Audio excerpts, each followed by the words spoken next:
place or not. So the first thing I'd like to say that actually life in Russia was before the all political situation and war conflict. Life in Russia actually wasn't so bad. I could say that it's more or less normal, and actually you couldn't normally live in Russia, and nowadays you still can actually, but for during the last 2 years I read the statistics for 5 millions people left Russia because they were disagree with political situation, and they were disagreeing. They could left. There are people also who disagree, but they can't afford them to leave. But the huge amount of people left Russia, and now there are lots of immigrants everywhere, Russian immigrants I mean, and I know people who left Russia, so I talked to some during this period of time, of course, and many people write some posts, some blogs, and tell about their life in Europe, mostly in Europe, in Asia or somewhere else, somewhere where they could stay at least. And I knew about some benefits in Russia before, but now listening to these people, now I'm about some things I'm sure, and I knew about some other things. So even people who left Russia, sometimes they come back for these things, to have them in Russia because it's cheaper, the quality is better, and all that stuff. So I'd like to tell you about these things too, and these things are the reason why it's still okay to live in Russia even now. But of course, now the inflation is quite big. This year it was 40%. That's quite a lot. But even with this inflation, even with everything,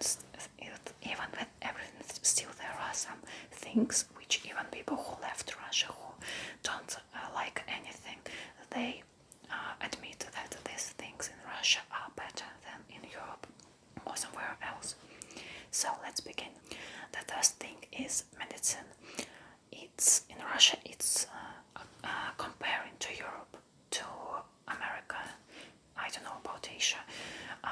It's quite cheap, and the quality is good in Russia. Actually, there is free medicine for all the citizens, and also there are a lot of private clinics where you can pay private doctors, private labs, and all that stuff, and that's super cool and comfortable. And there are lots of doctors. Of course, I'm talking about big cities, but there are a lot of big cities in Russia, and it's quite easy to find a doctor, find a clinic, to choose the appointment, and you don't need to wait a long, like, month or something.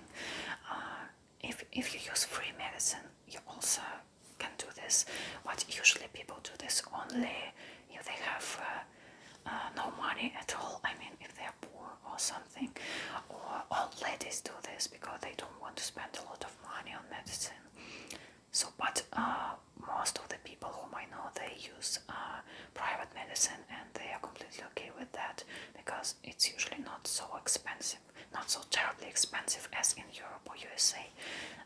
Like in USA, you should have medical insurance, and in Russia you shouldn't.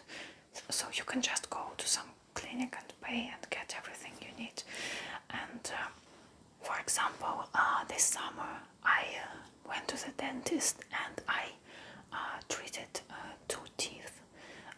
It was the price was $100 or euros. It's never mind, because it's about 100 rubles is €1, $1. Actually 90 rubles, but let's count like 100 because it's more comfortable. So $100, the treating of 2 teeth. Then, for example, I went to the, for example, appointment with doctor.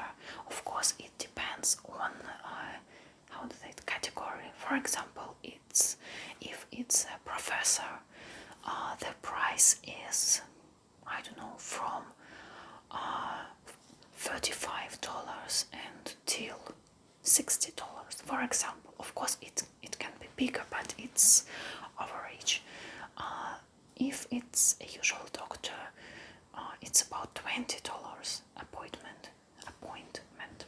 Sometimes it can be even a bit less or a bit more too. So something like this. For example, if I want to have a blood test, there are many private labs, many of them everywhere in the big cities, and I don't need any.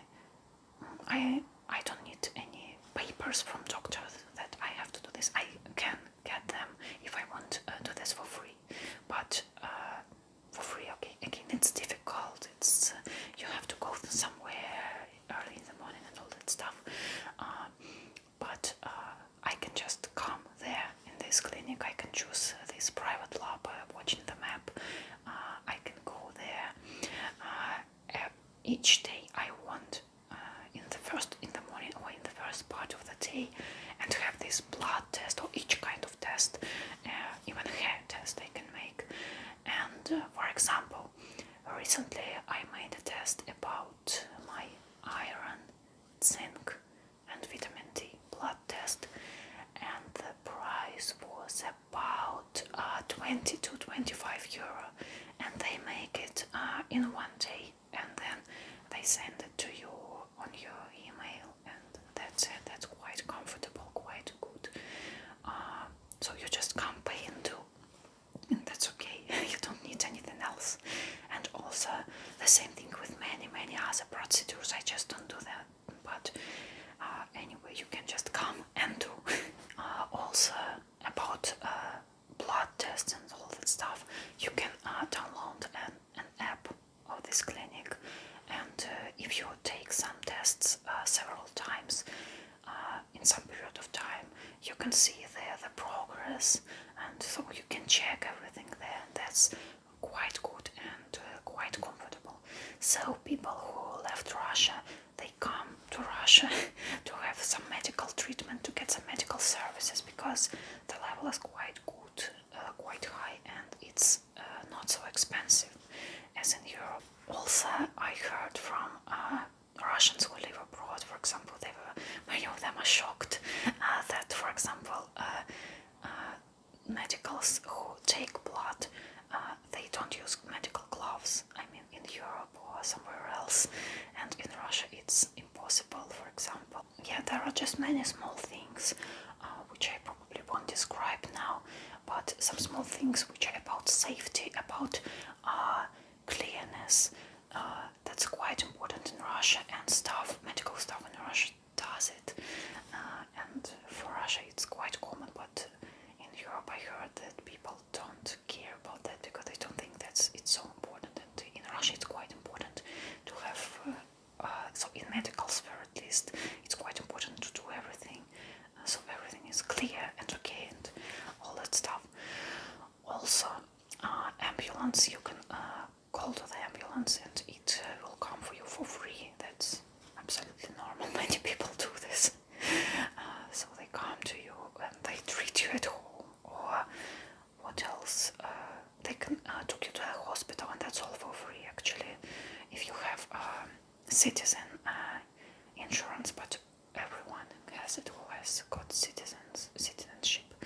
So that's all for free. You can be in the hospital for free if it's a government hospital. I would say that conditions there are not so good. I wouldn't go there actually, because there are many people in one room, for example. But if you have no money, at least you can get treatment, and that's cool. You can have an operation, you can have anything for free, and you don't have to pay for insurance or for something else. So, and the doctors are quite well actually. Maybe conditions are not so well, but people say that treatment, of course it depends, but in general treatment is helpful. What else? For example, before the laws, what else I know? You can buy many things without a receipt in Russia. For example, different painkillers, some medicines for cold, from cold, I mean, and many different stuff. I know that in Europe and USA, you should have a receipt from doctor to buy many different things, which are even quite simple and just common things. In Russia, before it was even easier. Now it's more strict because of people who take drugs and all that stuff. But before it was super easy. Not easy, you just could buy everything. And now you still actually could buy almost everything. And if you, for example, because for example, I don't understand the thing when, for example, when you can't buy a painkiller, but you can buy hemp, marijuana in some Western countries where it's legal, but you can't buy painkiller. I don't understand this. Why it's like that? For example, I have a painful period. I mean, the first 2 days of my period, and I have painkillers, and I need to painkillers stronger than Nurofen, for example. Nurofen doesn't help me, and I just need them, and I can go and buy them, and that's okay. But as I understand, in Western countries, I couldn't buy painkillers stronger than Nurofen, but I could buy drugs. And how? Why? It's like, I don't know. It's like government tells you that you better can buy drugs than medicines, which helps you. I understand on the one hand why it's like that, because people can buy medicines without any kind of control, make a self-treatment and hurt themselves, but I just don't understand this logic, and I'm actually happy that I can buy this stuff without any difficulties. Or for example, I need some medicine which to get this you need to get a receipt, even in Russia. And for example, I don't need to go to the doctor every time, I mean once a year, to prolong this receipt. I just text her the message, and she says, okay, I'll leave you the receipt at the administration, and I just come and get it. So I paid you once for an appointment, just in the very beginning, and that's it. She just prolonged me this receipt, and I don't have to pay for appointment every time, and that's cool. She just gave me her number, and yeah, that's a common. I don't know how it is in Western countries. In Russia nowadays, doctors give their phone numbers, and you can text them, you can ask anything. So that's quite cool, actually. That's a great thank you for them, really. So something like this. So the second thing is about client service in Russia. Talking about client service, I tell about I think working hours mostly, because I know that in Europe there are something which is closed. Because I know that in Europe, for example, pharmacy shops can be closed on weekends or in the evening, and I also don't understand how, because most of the people work in working days till the evening, and how they can get somewhere if this, private and commercial places work the same way too. And on the one hand, it's good because it's about the rights of the workers, but on the one hand, it's quite uncomfortable for clients. And in Russia, there are no rights for workers.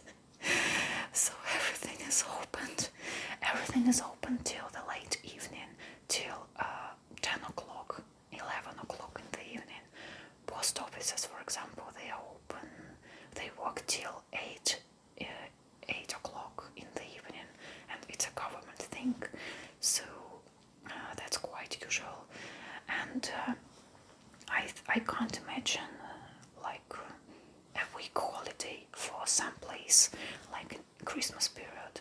In Russia we have no Christmas. I mean, we have, but it's the 7th of January. It's the Russian Orthodox Church Christmas.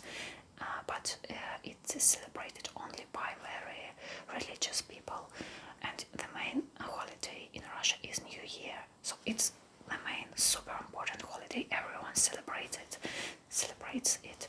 But even in New Year, some shops, not many, not all, but some shops can work, and some people can work. And I'm talking not about doctors or firefighters, but in some commercial places, and that's a rare thing, but it's possible. So that's about client service. So on the one hand, again, it's good for clients. That's super good, super comfortable. For example, food delivery. I can order the food from the shop till 11 o'clock in the evening.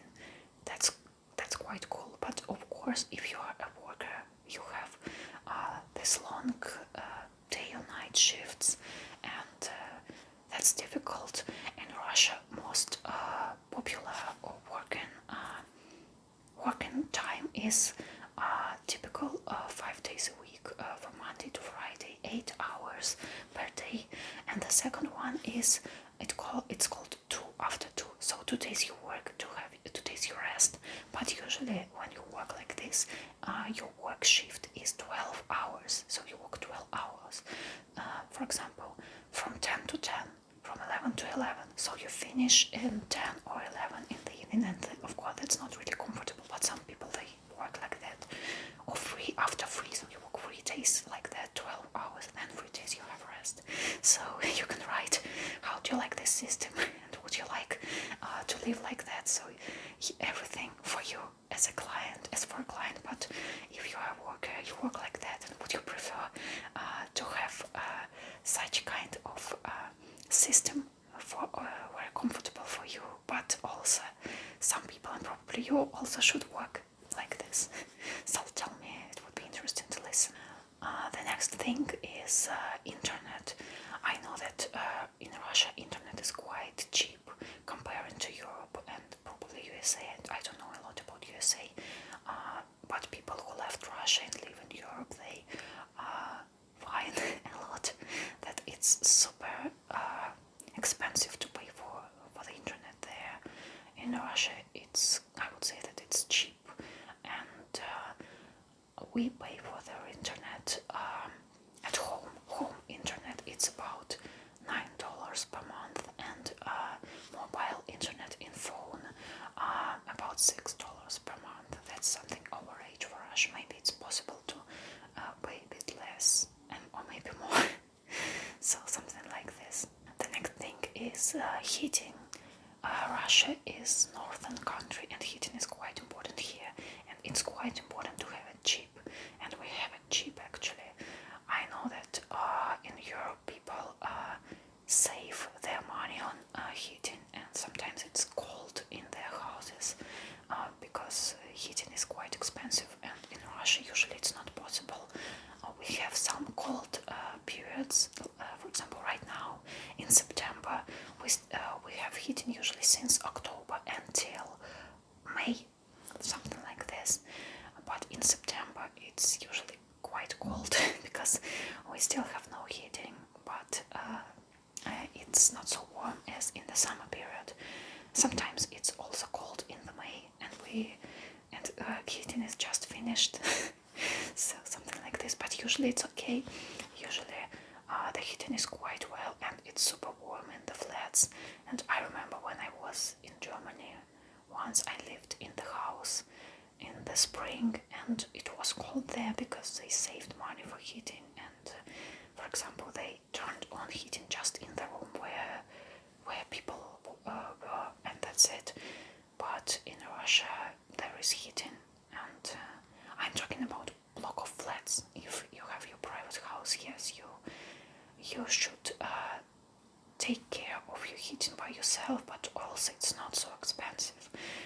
In a Russian flat, we pay for heating in winter period. It's about, I would say, about 40 euro per month, something like this, and it's quite warm, so I can walk in the flat in quite light clothes. So now it's not because it's September, but actually in quite light clothes. I know that people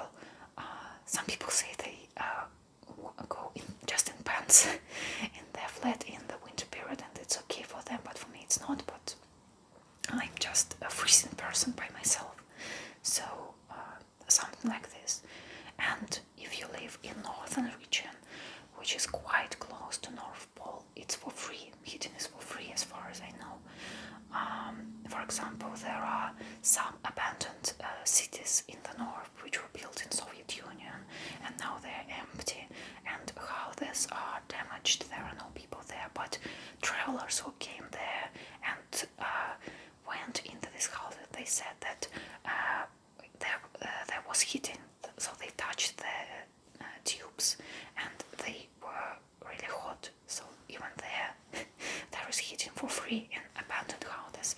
I don't know why, for what, but it's like this. The next thing is beauty sphere.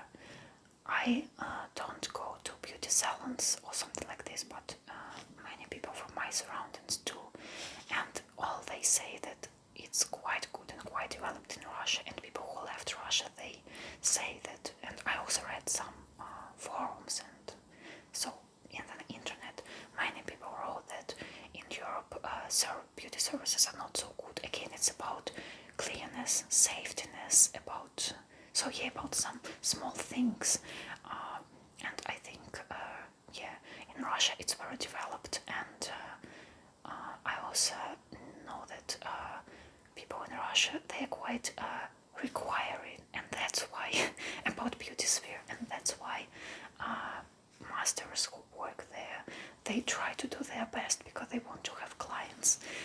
It's about the quality of work, the beauty of work, and so all that stuff. It's very developed. It's very easy to find a good master, and I know that people who emigrated somewhere, they usually in Europe and USA, they also try to go to Russian, Ukrainian, Belarusian, or at least workers from East Europe.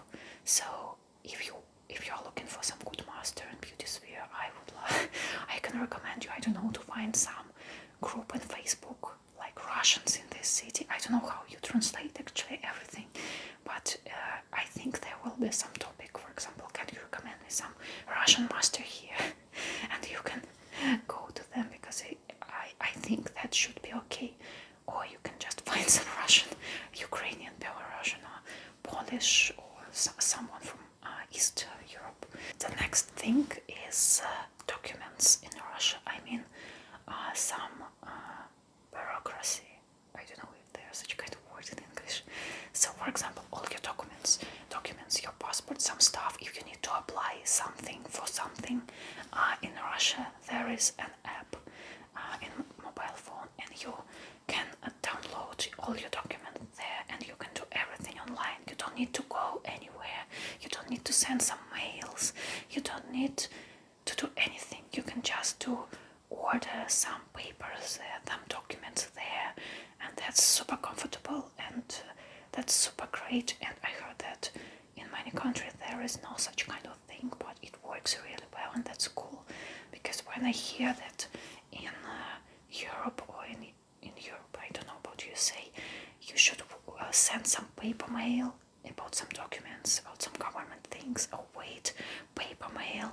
It sounds so crazy for me, because here you can do this just with your app in a couple of seconds.